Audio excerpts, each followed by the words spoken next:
What is going on, football fans? Back at it with another New York Giants video. And in this video, I'm going to kind of recap what the New York Giants have done in free agency, talk about what I feel our biggest needs are headed into the draft, which is now only about 4 or 5 weeks away. I'm going to have the live New York Giants show up with Bad Dog this week. I'm not sure what day. We haven't figured that out yet, but we're going to get that show started now that free agency is concluded. We know some of the needs going into the draft. But we're going to talk about our biggest needs, and I'm also going to talk about what I view as the dream scenario, for me at least, as a New York Giants fan going into this draft. Let me start off by saying, I know some of you watching this video are probably going to feel like quarterback is our biggest need.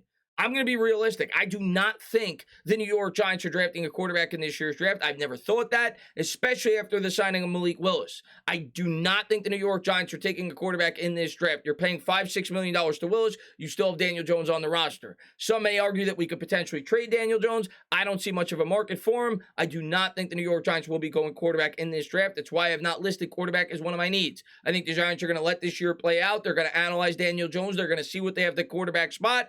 And if he does not anoint himself as a top 10 option at the position going into 2023, that will be our primary focus going into next year's draft. But this year's draft, I do not view it as one of the biggest needs coming out of free agency.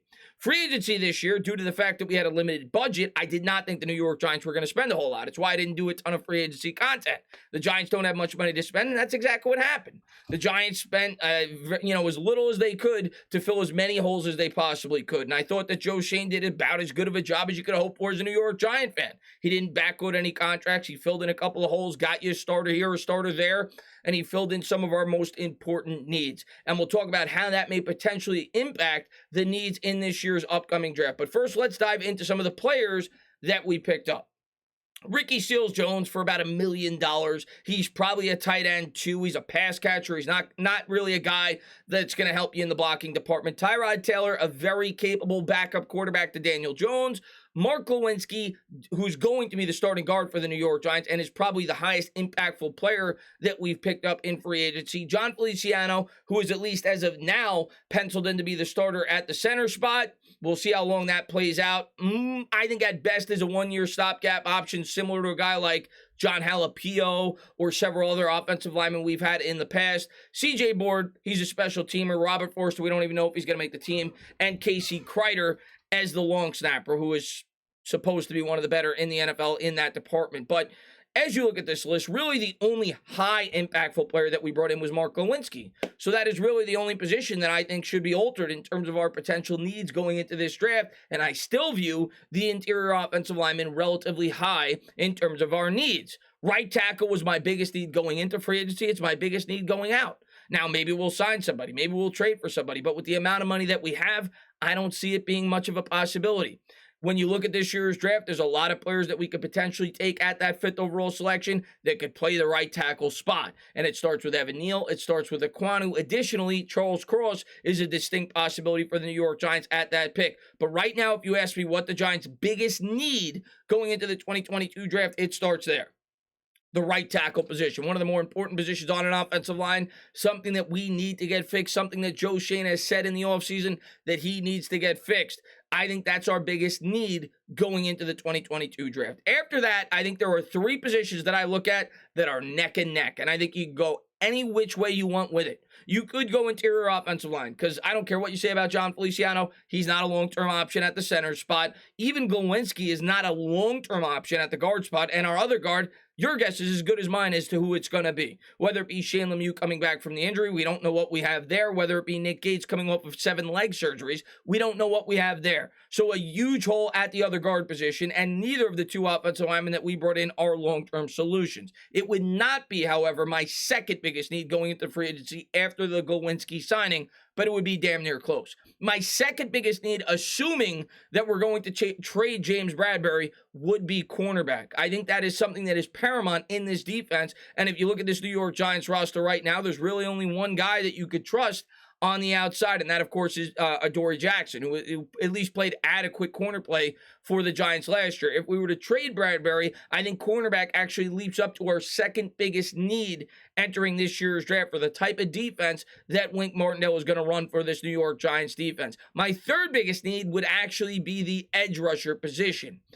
Outside of Azeez Ojulari, what do we got? Not much. Ellerson Smith, not much. Oshane Ximines could very well be cut by the New York Giants. Lorenzo Carter more than likely will end up somewhere else. We'll have to wait and see how the rest of free agency plays out. But the Giants definitely need a high-end edge rusher. They have to be able to get after the quarterback. I don't even view Azeez Ojulari as a number one option. I think he's a very good number two. So if a high-end edge rusher falls to us at 5 or 7, I think that is well within reason for the New York Giants to select with that pick. The fourth biggest need for me would be the interior offensive line.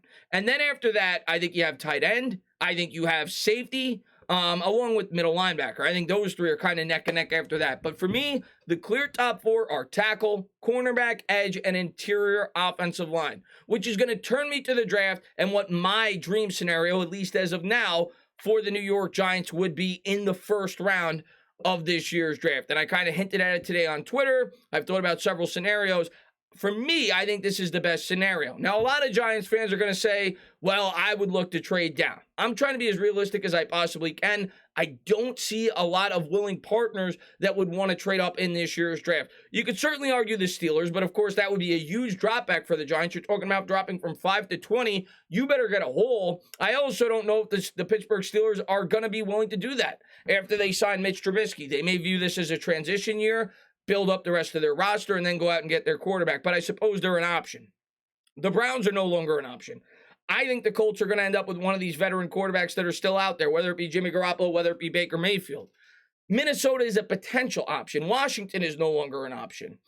Seattle, I suppose, is an option, but I don't think they're going to do that. I think Seattle's going to fill up the rest of their roster and attack quarterback in the following draft. So I don't really think the Giants in the end will trade down. What I actually think is more realistic and what would be my ideal draft, at least as of now, would be trading back up into the first round. And I'll explain further throughout this video, getting 3 picks in the first round.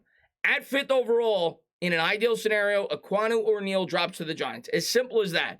That is my ideal draft. One of the top 2 tackle prospects gets to the Giants at 5th overall, and we select him. If they're both off the board, I do think Charles Cross is in play. And I know that this would not excite the New York Giants fan base, but Charles Cross is thought to be a very good tackle prospect, and many feel is one of the more polished tackles in this year's draft class. So I would not be shocked if the Giants took him at 5 with all the rumors that have come out with Carolina potentially being interested in taking him at 6th overall, of course, assuming that both Neal and Ekwonu are off the board.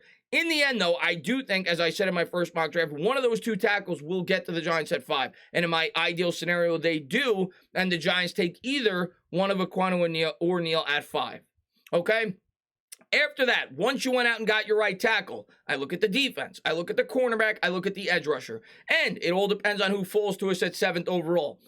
To me, I'm looking at potentially Kayvon Thibodeaux or Sauce Gardner. Most people probably feel, myself included, that Thibodeaux will be off the board. If Sauce is there and Kayvon is not, I think I'm going corner. That includes if Kyle Hamilton is there, a player that I think a lot of New York Giants fans want to take, rightfully so, incredibly talented. I think right now the New York Giants' bigger need and the more important position is a lockdown corner. And I think Sauce Gardner, with his measurables, he's 6'3", super long arms, very athletic, could be a high-end cornerback in the NFL at a more valuable position. So for me, in my ideal scenario, we get our tackle and we get our cornerback. Now, the third part of my dream scenario involves a trade up.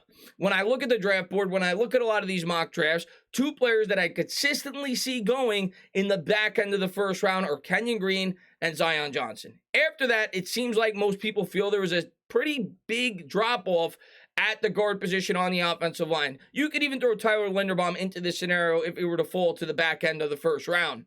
For me, my ideal scenario would be the New York Giants trading up from 36 to 25 or 24, you name the spot. I think the Cowboys pick at 24, so that probably wouldn't happen. But the back end of the first round to get one of those 2 interior offensive linemen. What would that cost? Well, we'll get into exactly what that would cost in a minute. But if you were able to do that, say you were able to get Zion Johnson, you would have your guard of the future, you'd have your left tackle of the future, you'd have your right tackle of the future, and you wouldn't have to give up a whole lot in order to trade up from 36 to 25. When you look at the draft chart, the point system, which is what a lot of these GMs go by, all the way down at the bottom, you'll see 720 points is what the 25th pick is worth overall. If you scroll over to round 2 at 36, where the Giants are picking, it is worth 540 points. So you're talking about a discrepancy of 180 points. The Giants also hold a selection at 67, which would be worth more than the 180-point discrepancy, and a selection at 81, which is worth 185 points. So in this scenario, the New York Giants, if they could find a team that can match up, the Bills, I believe, pick at 25. And again, this is fantasy. This is an ideal scenario. I would love it if the Giants could take the 36th and 81st overall selection, trade back up to 25, and go out and get the best interior offensive lineman on the board if a guy like Kenyon Green or Zion Johnson were to fall there. Because then you shore up your offensive line for the future. You probably need another piece long term, but you're really starting to set that foundation, and you're not giving up a whole lot. That's also factoring in then that you will probably get an extra draft pick if and when you trade James Bradbury. So that third round pick at 81st overall may not be that big of a loss to begin with. So to me, when I really look at the drafts and what the New York Giants could do, for me, this would be an ideal scenario. Now, you may say to yourself, well, why do you feel like you have to trade up to get one of those two guys? If you look at most mock drafts and team needs, most people feel like the Tampa Bay Bucks and the Tennessee Titans could very well be in the market for an interior offensive lineman in the back end of the first round. I would look to trade up to jump those two teams. Of course, the Cowboys certainly could take an interior offensive lineman, I believe, at 24, but one of those two more than likely will be on the board. And for me right now, my ideal draft scenario would be just that. Getting the high-end tackle prospect at 5, getting your lockdown cornerback at 7, and trading back up into the back end of the first round, similar to when we got DeAndre Baker, which of course did not work out, and getting yourself a guard for the future for this football team to replace the guy that failed last time around with Will Hernandez. But that's the way I see the draft right now. As a Giants fan, that's what I would love to see on draft night.